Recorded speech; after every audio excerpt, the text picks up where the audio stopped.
شیخ صاحب، اللہ تعالیٰ کائنات کے ذرے ذرے کے خالق ہیں، اور کلمہ کن کی بات ہے کہ ہر چیز وجود میں آ جاتی ہے، لیکن وہ کون سی چیزیں ہیں کہ جنہیں اللہ تعالیٰ نے اپنے ہاتھ سے پیدا کیا ہے؟ الحمدللہ والصلاة والسلام علی رسول اللہ، اما بعد۔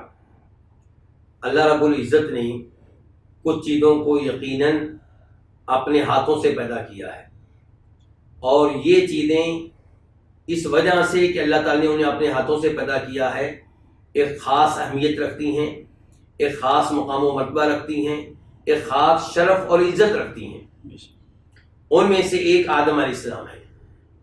اللہ رب العزت ارشاد فرماتے ہیں قرآن حکیم میں، یا ابلیس ما منعک ان تسجد لما خلقت بیدی، اے ابلیس، جسے میں نے اپنے دونوں ہاتھوں سے پیدا کیا ہے اسے تو نے سجدہ کیوں نہیں کیا؟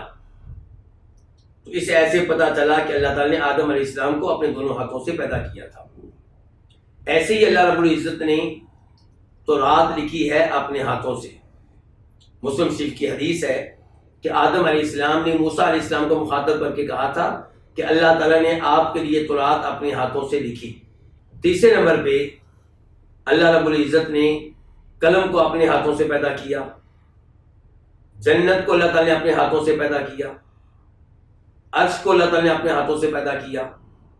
ان اشیاء کا تذکرہ اس اثر میں آتا ہے، اس قول میں آتا ہے جسے بہت سے ائمہ نے روایت کیا ہے جناب عبداللہ بن عمر رضی اللہ تعالیٰ عنہما سے۔ امام حاکم اپنی کتاب المستدرک میں، امام طبری اپنی تفسیر میں، اور کئی ایک ائمہ حدیث نے روایت کیا ہے۔ عبداللہ بن عمر کہتے ہیں کہ اللہ تعالیٰ نے 4 چیزوں کو اپنے ہاتھوں سے پیدا کیا ہے۔ پھر وہ تذکرہ کرتے ہیں عرش کا، قلم کا، جنت و عدن کا، اور آدم علیہ السلام کا۔ تو اس لیے یہ وہ چیزیں ہیں جن کا تذکرہ آیا، جن کے بارے میں ہمیں معلوم ہو سکا کہ اللہ تعالیٰ نے ان چیزوں کو اپنے ہاتھوں سے پیدا کیا ہے۔ اور جہاں تک تعلق ہے دیگر اشیاء کا، تو عبداللہ بن عمر فرماتے ہیں اپنے اسی اثر میں، اسی قول میں، کہ باقی چیزوں کو اللہ تعالیٰ نے کہا کن، تو اس سے وہ پیدا ہو گئیں۔ واللہ تعالی اعلم۔